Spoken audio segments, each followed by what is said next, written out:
109 right now.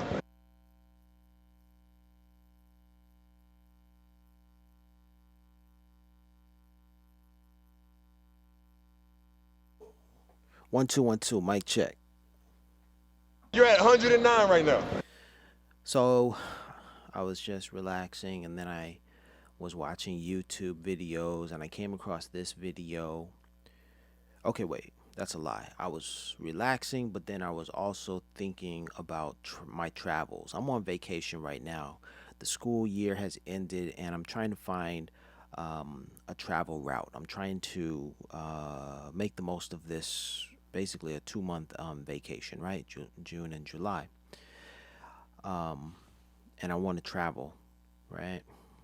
So the idea that I have right now, the idea that I have today is I should fly from Los Angeles to Belize City, and then from Belize City go to Guatemala, because the point here is to visit this Tikal, which is the name of a Mayan ruin, um, one of the one of the best Mayan ruins, right?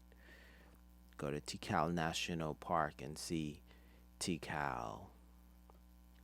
And there you have it, Tikal. It's a gorgeous, from the videos I've watched, it's gorgeous. And it also has some relevance to 108. And from what I found some information that said there's a tower there at Tikal that is 108 feet tall. And that's like 30 some odd meters, 33 meters or 30 meters. Okay. If it's 33 meters, then think about that. I just found that Do the Right Thing had those numbers, 108 for the FM radio station, and then it had 33 in the same scene, right? And then if 33 meters equals 108 feet, then, oh my gosh, it's hidden in plain sight, y'all. Hidden in plain sight. All right. There's some kids running around having a good time, enjoying their lives, enjoying their youth. So if you hear any kids in the background, that's what's happening. All right. Um, yeah, I think you can hear that because I can certainly hear it even with these headphones on. Um, so I want to get to Tikal, and the cheapest way to fly would be into Belize City, and then from Belize City, all I would have to do is cross the border.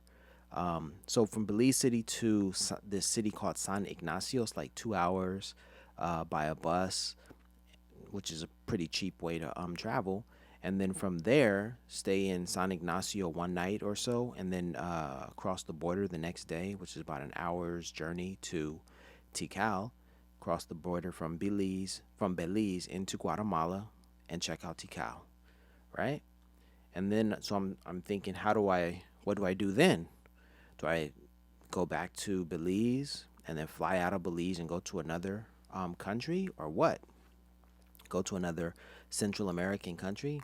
And as I'm looking at the map here, like, what do I do? Right? How do I click out? I want to get rid of all of these so you can't see my past. Don't want you to see my past travels. Maybe that. There you go. Yeah, just look at the map, okay? Focus on the map. So, yeah, fly into Belize City, then take the bus into Guatemala to visit Tikal, and then from Tikal, take the bus into Guatemala City, and then maybe fly. Well, I don't want to fly because it's more expensive. But then also, I've watched other videos, and these travelers have taken buses from Guatemala City into El Salvador, for instance, and then from Santa Ana. Um, I watched this one guy, and he traveled from Guatemala City into Santa Ana in El Salvador. And so I'm inspired by his travels there. All right. From Guatemala City there. From Guatemala City right here into Santa Ana. But I don't know if there's an airport. I don't no, there's not an airport in Santa Ana that'll take you to another country. You'd have to go all the way into San Salvador, right? So I'd have to travel from Guatemala City to San Salvador if I wanted to fly out somewhere else. But if I just wanted to solely travel by bus, then from Guatemala City to San Salvador, from San Salvador to, okay, this is Honduras, go to Tegucigalpa, all right? And then, yeah, just go to the capital cities, by bus. So that's the idea I have, and whatever. I think I have enough time to do that. It would take, basically a day to ride the bus or what have you from each country, and then I'd have to stay for a night in each country, whatever. All right, but here's the thing though. So I just watched this video. Just found a video by this I believe an Australian woman, and she's doing this. She's traveling through these Central American countries, and she's doing it on a motorcycle. So these are her motorcycle diaries. All right, so we're gonna check her out. Let me go back. Let me go back to the beginning of her video here. But she's traveling by a motorcycle, and it's wholly, her story is wholly inspiring. I mean, I'm watching it, and she's like bringing me to tears. Like, man, she's doing it. I mean, I haven't cried, but and plus my eye is a little irritated or so. Look at her. This is the lady right here, and then her video production is like beautiful. Project Alaska. Alaska is the name of her motorcycle, by the way. Look at her. She's traveling the world. It's Itchy Boots. Her channel is called Itchy Boots. Like, it's beautifully organized. She's using GoPros. I'm recording on a GoPro right now, and I have a GoPro, and I'm like, bro, this lady's awesome. So she makes a comment. There is a statement that she makes in her video that says something to the effect that most of the travelers who cross the border are from Europe. Like, she made the presumption or the assumption, and it was confirmed by the border officials. They were like, yeah, most of the people are from Europe. And I'm saying to myself, damn it, not today. Not today, okay? Because I want to be like her. I want to be out there. I mean, I don't have a motorcycle. I do have the GoPros, so I kind of am at her level. But she has, like, she might even have 3 GoPros. She might even have, like, 20 batteries. I have, like, 2 batteries from my GoPro. I actually have 3 GoPros. Anyway, she's got it all. And then she has her satellite or her GPS. She has maps. She's mapping out her routes, I think she's from Alaska. But she's doing it solo travel, for a woman. Solo travel for a woman, and she's doing it awesome. She's doing an awesome job at it, right?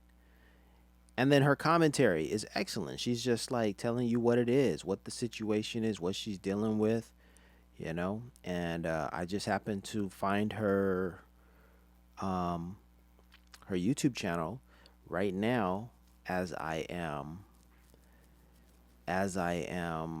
pondering my own travels. I'm contemplating my own travels. See, she has the Garmin navigation little thingamajig. She's got the GoPro set up on her helmet. She's got the GoPro on the bike. Oh man, it's just a fascinating reality that she is sharing with us. You hear the kids? The kids are still outside. All right, so let's kind of listen to her and see what she's talking about here. The border crossing that I want to take, just started raining a little bit, is a very small border. I just realized something. But that's basically all I know. I tried to find information on whether or not it's open. There we go. But I couldn't find anything. Now we can hear her. So honestly, I just don't know if the border is open or not. If it's not open, I'll have to make a massive detour to another border crossing, a bigger one, that then hopefully is open. But yeah, I'm so close to this one that I thought I'm just gonna give it a go. It would be nice to know up front, of course, but hey. All right, so she's doing her thing, just riding through the towns on a motorcycle, on her trusty motorcycle. So this is really a motorcycle diary right here. It's so easy using the GoPro because when you have multiple GoPros running, also look at how smooth that image is. You know, it's so steady. She's got the steady cam working. You know, there's no bouncing around. It's like, it's so cool. It gives you the impression that the ride is actually smooth when it's not. Yeah, with the GoPros, if you've got multiple angles, multicam going on, you know, and you've got a few GoPros running, it's so seamless to combine to aggregate that video and then create a multicam video. All you have to do is play it back. They're automatically synced, and then you just switch from, you know, camera 1 to camera 2, camera A, B, or C, whatever. See, so easy, so simple. So go GoPro and go Itchy Boots. Man. So I found her video. She's doing her thing. Let's see. She rides to the border. I was going to review this and just let it play, but I guess there's a lot. You know, you just have to sit back and watch her. So here she is off her bike. She's being very careful this time. Minutes before, which you did not see, she stopped her bike, set it up, went inside to the border immigration office, and a gust of wind blew her bike over. So that happened a few minutes before, which you didn't see, and now she's bike is on the injured list, sort of. It's damaged, and she has to have it fixed. So she's like being very careful not to knock it over while she's at the immigration office. So to this lady's channel, she has over 1 million viewers, which is awesome, and now I'm one of her fans. So I'm getting in vicariously travel across borders through Central America, you know, vicariously through her videos. But doggone it, I'm there and I'm gonna do it. But I realized, I look at the road. Okay, she's traveling from El Salvador into Honduras, or is she? I think she's coming from Honduras into El Salvador. I think that's the order she's traveling in. And the roads in El Salvador, as you can see, they're not paved. So imagine if you're traveling on these roads on a bus, you know, it's going to be a bumpy ride. Of course, on a motorcycle, it's a bumpy ride too, but yeah, I just wonder about about traveling that way. Like there's not a lot of traffic, right? There's not a lot of buses taking that route. So, you know, it very much is a task for a pioneer, so to speak. Look, she has the GoPro. She has a microphone connected to the GoPro, in the microphone's in her helmet. Oh, she's a pro, man. She's got it going on. So 20 minutes later, she's out of the thingamajig, out of the immigration office. Look, she's meeting a dude. Now, here's what's really impressive. She speaks Spanish. Check her out. No! Got this doggone commercial for this sticker mule I bought from Sticker Mule, and I don't understand this commercial at all. This guy is drinking at a bar. His friend walks up, asks him about his shirt. Like, hey, where'd you get that? He said, I got it from Sticker Mule. He eats a shrimp. He says, I like shrimp. Can I get shrimp on my shirt? And he turns into a shrimp. Maybe he's so drunk he looks like a shrimp. Maybe that's the joke. I don't get that commercial. All right? I don't get it. Sticker Mule is pretty cool. All right, I'm going to have to rewind because she was talking to the guy back here. I want you to hear a little bit of it. Mucho para tener desarrollo. Sí. Nosotros nos falta mucho. Pero poco a poco, Poco ¿no? a poco. We only got a little bit of it. Let's go back a little bit further. Right. Where's my icon? Adios. I can't see my... Adios. Adios, adios. Sí. Sí, ella tiene un primo. Pero ese vive allá en Holanda. Ah, ya. Sí, ya Un tiene dólar. documentos todo. Y ese, Ok. en los 90 se fue para allá. Ah. Para Holanda. bueno. Se lo llevó la esposa. A little bit further back. Yes. Solo dólar. Un dólar vale. A little bit further back. A mí sí me lo deja. A little bit further back. So, because this is now loose and bent, Check her my out. clutch lever gets stuck here. So, just have to fix that. Buenas. ¿Se vende chip? Sí, claro. Sí. Solo claro tengo. Sí, está bien. Sí. ¿Y es activado el chip? O... Sí, ya está activado. Solo Ok. entra ahí. Ok, perfecto. Aquí usted busca y ahí le va a decir. A mí sí me lo deja la empresa. La empresa me lo deja, vale $1. Ajá, Y usted lo activa. ajá. Pero ya está activado. Aquí tiene todo. Ahí está su chip. No quiere esto para que vea ahí como... Ah, como... Ajá. Usted puede... ¿Usted habla bien el español? ¿Entiende el español? ¿Excepta dinero de Honduras o solo dólares? Solo $1. $1 vale. $1. Un sí. dólar. Sí, Ok, $1. ok, Un voy poquito. a buscar. Mire un si dólar. anda algún dólar ahí. Ya. Ujú. ¿De qué país es usted? Holanda. Ah, Holanda. My wife, mi esposa tiene un primo que vive en Holanda. Ah, ¿sí? Allá vive en Holanda. No me digas, ¿en qué lugar en Holanda? Eso sí, no sé. Ah, Eso ok, sí. ok. Pero sí, ella tiene un primo. Pero ese vive allá en Holanda. Ah, ya.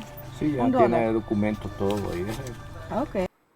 I love it. So she's able to communicate. She's able to, request what she needs. She's able to navigate the Spanish-speaking countries.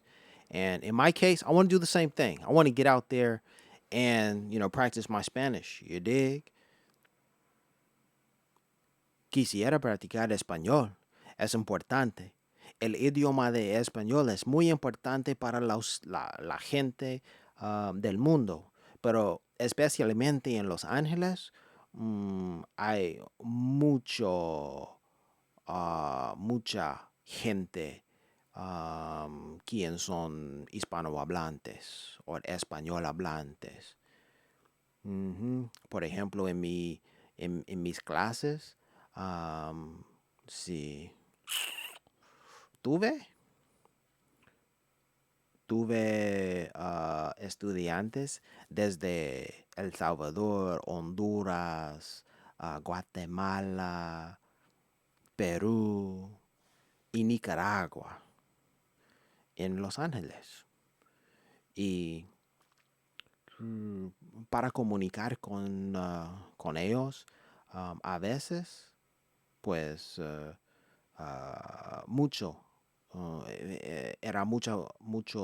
eran mucho tiempo, muchas veces, disculpe, eran muchas veces cuando necesité usar español.